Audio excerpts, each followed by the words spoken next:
if Miami plays to the level and the mentality that they treat this game like it's, like it's a Notre Dame game where it's a big game, really matters. Miami should be able to take care of business, and I think they're just too deep, too strong. Just the more talented team should end up taking the win. But USF is no slouch, and they're not a team to kind of roll over on for sure. Yeah, 100%. Yeah, Miami obviously is.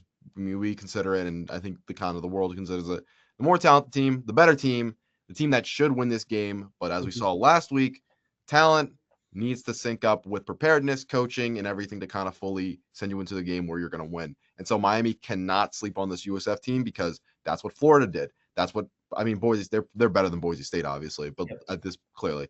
But Boise State probably did a little bit. I think it's a team that it hasn't been the best historically, and so going into games they've been underestimated and not looked at as seriously. But guess what? This Miami team needs to look at them seriously because they took down Florida, which going into the season, everybody aside for the Notre Dame game to start the season, that was pinpointed as Miami's big game of the year. You were going to have to play this. You thought you were going to have to play this Florida team, this juggernaut that they were projected to be. But guess what? This USF team beats them.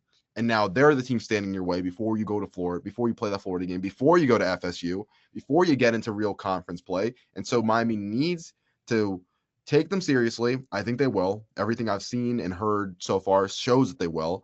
And you can't slip up. This can't be the trap game already. And so it might be a little tough. It might be difficult just because this USF team fights hard and they play tough.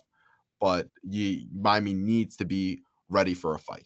Yeah, this is a game maybe you're expecting, USF maybe probably in an ideal world, you might expect USF to kind of stay in this game for the first, quarter, maybe half, similar to the way it was last year against USF in Tampa.